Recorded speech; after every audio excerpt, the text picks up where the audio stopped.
Welcome to the AFN Sports Arena with Jantzee and Tori. I'm Jantzee Ellis, once again coming to you from the gorgeous island of Okinawa, Japan, in the AFN studio. And for the last week, I'm joined remotely by Staff Sergeant Tori Kuzumano from Korea. You ready to come back home? On? I'm so ready, man. It's been a fun month in Korea, but I miss Okinawa dearly, although there's a typhoon out there threatening my return. I know. It's going to miss us, though. Let's have hope. been. Okay, well, as you know, the MLB non-waiver trade deadline was this week, and there was one big move in particular that caught the world's eye. The LA Dodgers acquired pitcher Yu Darvish from the Rangers, right before the carriage turned into a pumpkin at midnight. What do you think about this? Was this move necessary, or is it just the rich getting richer? I'm so sick of the Dodgers, man. What? They didn't need Yu Darvish, and they went out and they got him anyway. There's a lot of people out there throwing around all these superlatives, saying that the Dodgers are now the most complete team in the 21st century, that we may never have seen a team as well put together as this one. That's a little premature. It's a little premature, and we'll see how they perform on the field. But, I mean, it's insurance for them. Yes. Every one of their starting rotation has been on the DL at some point this year, and though it's ridiculously deep, they have like 7 or 8 legitimate pitchers who could be starters. If you're talking about making a run deep into the playoffs and eventually perhaps winning the World Series, then you need that kind of pitching depth. And now with Yu Darvish, they have 2 legitimate number 1 starters. They do. And 2 guys behind them in Alex Wood and Rich Hill that are probably legitimate number 2 starters. So just their top 4 guys are better than like a lot of other teams' starting rotations put together. Absolutely. You know what I mean? And they also picked up 2 other pitchers, 2 Tonys, and Tony Watson and Tony Cingrani, who are both left-handers. So now their bullpen is just ridiculously stacked. But like you said, they've had a lot of injuries. So it's a smart move. I understand it. Was it necessary? No. But was it a good idea? Yes. A little background on Darvish. He's actually Japanese. And like you said, he's not just coming in, for some help. He's still an elite starter. He actually pitched in the 2008 Beijing Olympics. For Japan here. And he joined the MLB in 2012, straight to the Rangers.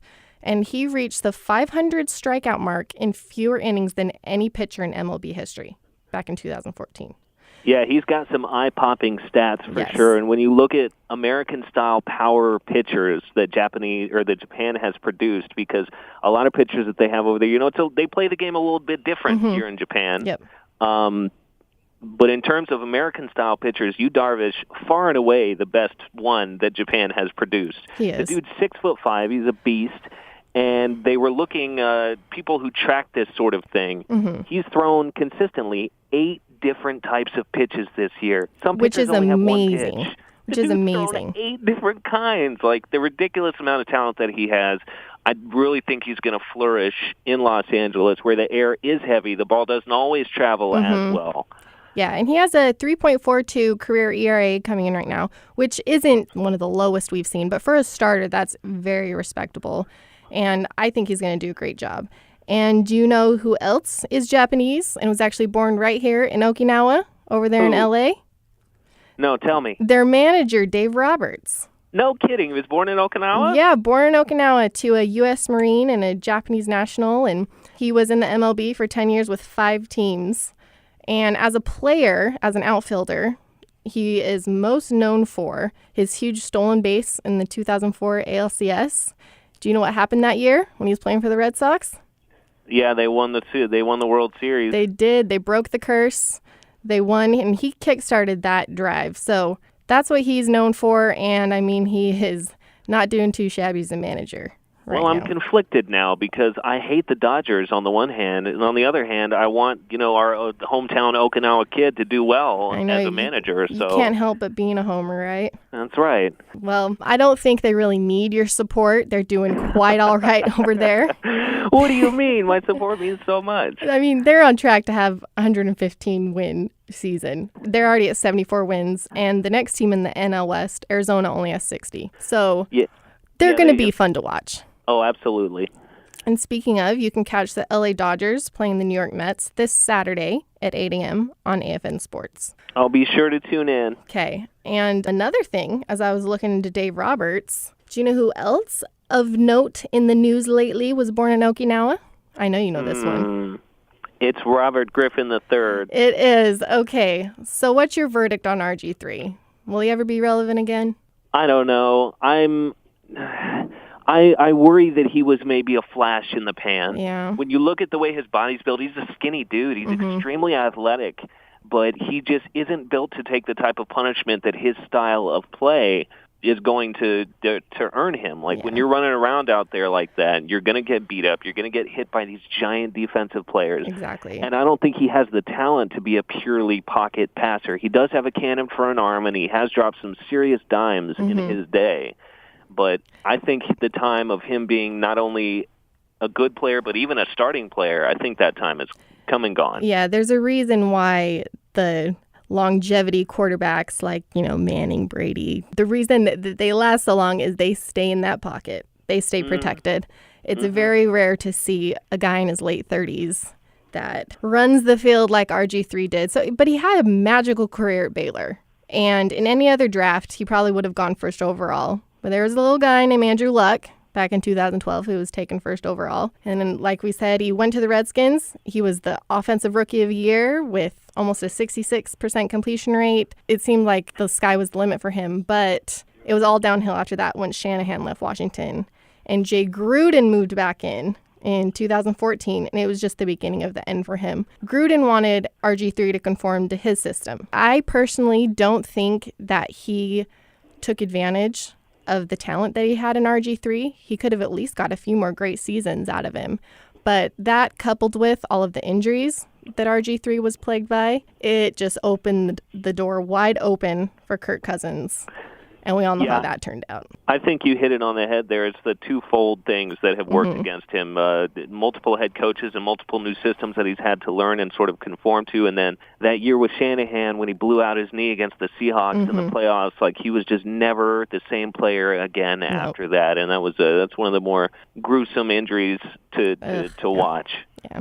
And you're right, he never really got his swagger, his confidence back. And it's sad to see. But like most cursed quarterbacks, he ended up at the Cleveland Browns, which, I mean, if I was a quarterback, I would avoid Cleveland at all costs. Cleveland is where quarterbacks go to die. That's what I'm saying. It's cursed. They've had more starting quarterbacks than any other team in the league. It's like everything's stacked against them. Quarterbacks do not flourish in Cleveland.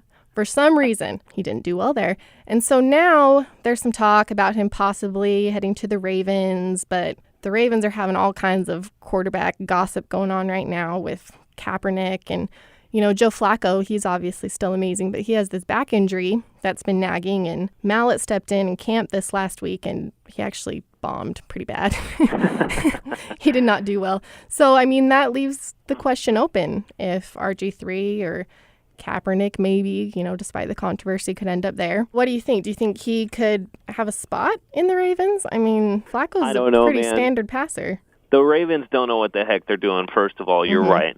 I think if it comes down to choosing between RG3 and Colin Kaepernick, I think Colin Kaepernick is the clear choice as far as pure football talent goes. And their system, too.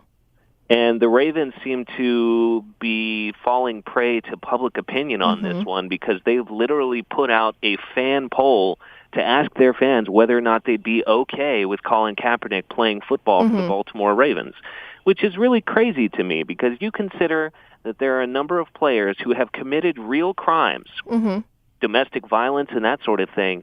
No teams are polling their fans to ask if Greg Hardy can play football, if Ray Rice can play football. If Ezekiel Elliott can play football. Granted, he's just accused, not actually been proved of, so I got to throw that one in there. Yeah. All Colin Kaepernick has done is stand up for something that he believes in. He hasn't committed a crime, and it's ridiculous to me that they're asking these questions about him, and they're not asking these questions about these other players who have done these real things. Well, the problem with that is that his national anthem protests, they actually hurt ratings for the NFL. And at the end of the day, the NFL is a business. If they're losing money over somebody's actions, if they're losing viewership, that's why they're taking into account the fans' perspective on Kaepernick. Whereas these crimes, it's bad, but that's just commonplace. That's what we hear all the time. We're kind of desensitized to it. But when him, in a lot of people's eyes, disrespecting our country and what, all of you men and women in uniform stand up for, I know that's not how everybody feels. That's not necessarily how I feel, but bottom line, it got a reaction. And so to answer your question, that's why they're taking that into account.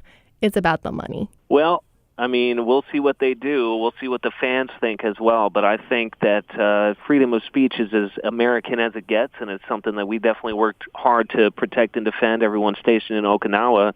So I think that it's time for a team to stand up and say, you know what, we're going to protect this guy's right to speak freely, and we don't care, about the ratings. We don't care about the money. Granted, that's kind of a naive dream to have, yes. but we'll see what happens. But if you're coming down to just purely football talent, I think Colin Kaepernick's the clear choice.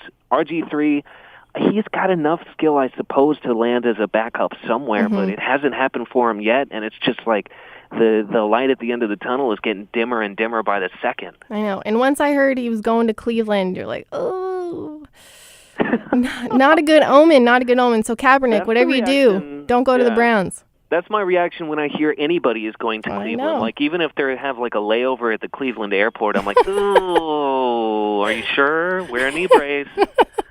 But okay, there's a lot more talk coming out of Ohio this week than just RG3 and failing quarterbacks. And it's a little town called Canton. And there's one quarterback in particular that I'm thinking of who didn't have any hype leading up to him. Nobody expected anything from him. He was kind of a journeyman. He ended up taking 2 teams to the Super Bowl. I believe you're talking about Mr. Kurt Warner. Mr. Kurt Warner, who led the greatest show on turf. He is being enshrined into the NFL Pro Football Hall of Fame this week, along with 7 other men in the little town of Canton, Ohio, where the NFL Hall of Fame resides. What do you think about this Hall of Fame class? I like it. I think it's pretty varied, and I think there's a lot of players in it that are highly deserving of the honor. You hit it right on the head with Kurt Warner. I mean, here's a guy who's a veteran of NFL Europe. He played in the Arena League at one point, and he didn't give that dream up, and he eventually made his way to the NFL, and like you said, took 2 different teams to the Super Bowl, one of the more talented guys, really like a blue-collar type of quarterback. Exactly. Relatable. So I think he's absolutely deserving. And then speaking of people who necessarily didn't have a bunch of hype coming into the league, you've got Terrell Davis, who was a 6th-round pick and wound up winning the MVP, rushing for more than 2,000 yards in a season in 1998. No big deal. Yeah, no big deal or anything. Totally not being a homer there. No, not at all. Jason Taylor, one of the more talented defensive ends, pass rushers in recent NFL history. And it's just stacked top to bottom, not to mention LaDainian Tomlinson, who redefined the way that running back is played in the NFL. So the only 2 players that got in on their first ballot are Tomlinson and Davis, which is surprising when you look back at it. Kurt Warner, he didn't get in on his first ballot, but obviously he is deserving. But what I am quite surprised about is that Terrell Owens, the big T.O., got snuffed again for his 2nd year of eligibility. Why do you think he's not getting in? Why do you think he's not getting those votes? Could be because Terrell there's too much Owens. popcorn time? He is a man that did not make a whole lot of friends in his NFL career. But if you're talking about pure talent and the numbers, do I think he's deserving of being in the NFL's Hall of Fame? I absolutely think he does. I think he belongs there, and I think that he brought such an entertainment value to the game, whether you loved him or you hated him.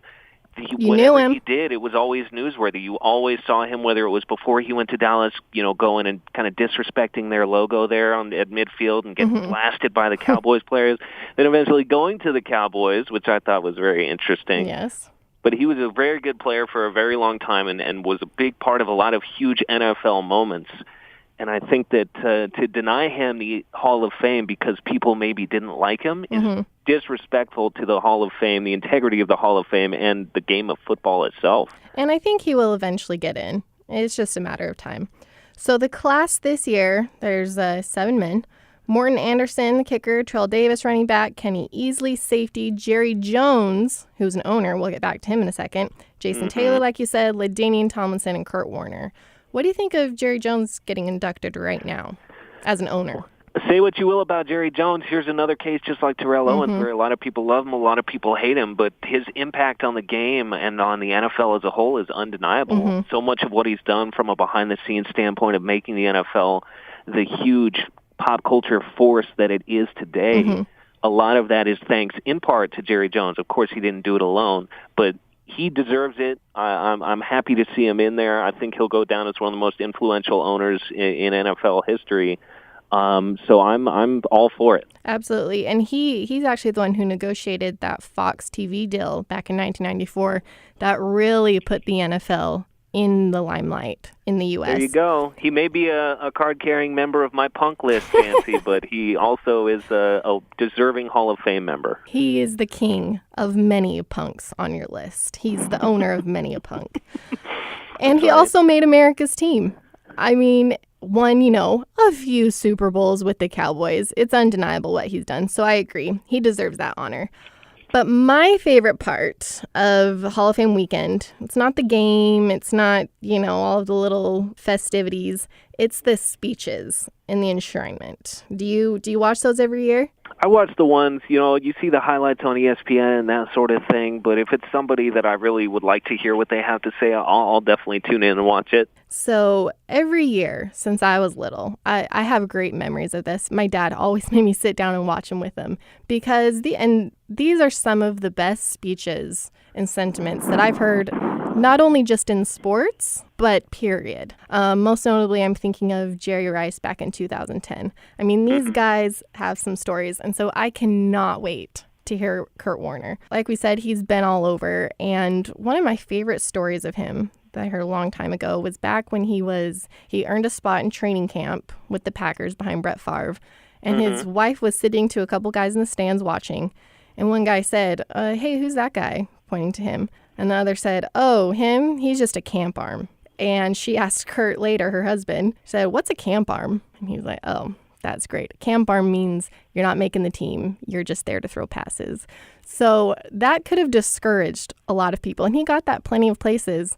But like we said, he eventually got his shot in St. Louis when Trent Green went down with an injury. And he ended up keeping that starting job and won 2 NFL MVP awards and was a Super Bowl MVP in 2000 with the greatest show on turf. And then he went on to the Cardinals, took them to the Super Bowl, unfortunately lost to the Steelers. But I love listening to him speak. He actually has come to a couple quarterback camps that my little brother has been at and spoken, and he's really inspiring. So make sure to catch that this weekend. AFN will be airing it. The Hall of Fame game is this Friday at 9 a.m., and the Hall of Fame enshrinement ceremony, which I highly suggest, is Sunday at 8 a.m. I'll be looking forward to it. Tune in. So what do you think about the Hall of Fame game? It's going to be Arizona Cardinals and Dallas Cowboys. You plan on watching that? Preseason football for me, I mean, don't get me wrong. It's super exciting that the NFL season is now officially here, and that carries a level of excitement in itself. But in terms of the quality of games you get during the preseason, there's been a lot of talk recently about shortening it up a little bit because you don't get a whole lot of excitement necessarily. I mean, there is something to be said about evaluating the rosters and checking out the backup guys and stuff like that, but I don't think you get anyone getting super hype and, the way that they do for the NFL regular season. Okay, so here's why I love the preseason.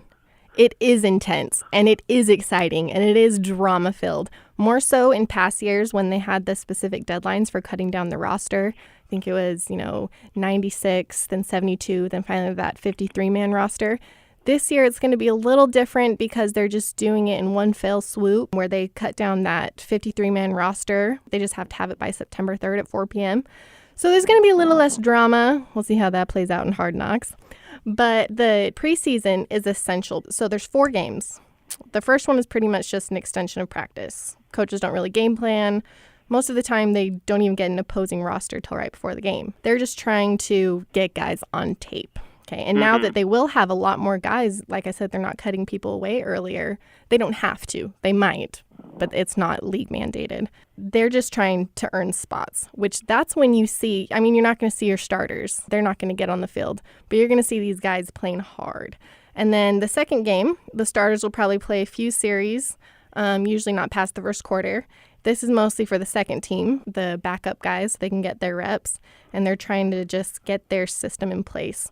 The third week is pretty much the full dress rehearsal for the starters. They'll play about 3 quarters, and so you'll get to see all those big names back on the field. You'll get to get a good idea of where people are ending up. and that's when they get their routines in place. And then the fourth game, starters won't play at all, so that could be boring for some people.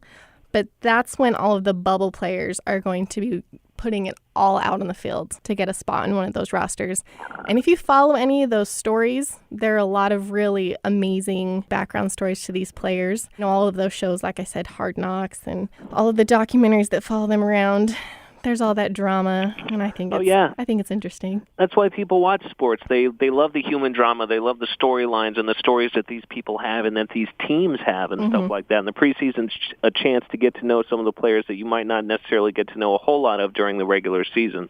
It also is exciting, I will admit, Jantzee, because it seems like every year there's some player that comes out of nowhere and becomes like a household name, a big star over the course of the season, and that starts during the preseason. You look at recent years, guys like Russell Wilson, who were not drafted to come in and win the starting job, wrestles it away from Matt Flynn up there in Seattle all those years back, and eventually winds up winning Super Bowls with Seattle. So I look forward to see who the next guy that comes out of nowhere, like a Terrell Davis did, and becomes a huge star. Is there anybody that you're specifically watching this year? Any rumors you've heard? Anything you're excited for this upcoming season? I am looking forward to see how the Dallas Cowboys, speaking of Jerry Jones, do this second year with Dak Prescott and Ezekiel Elliott. I think there's a number of other teams to watch as well. I'm just really looking for someone to dethrone those teams that we constantly hear about every single year. Your New England Patriots, your Green Bay Packers, those kind of teams. I'm really looking for that surprise team that comes out of nowhere and makes an impact. It's going to be exciting. Well, my friends, football season is officially upon us, and I couldn't be happier.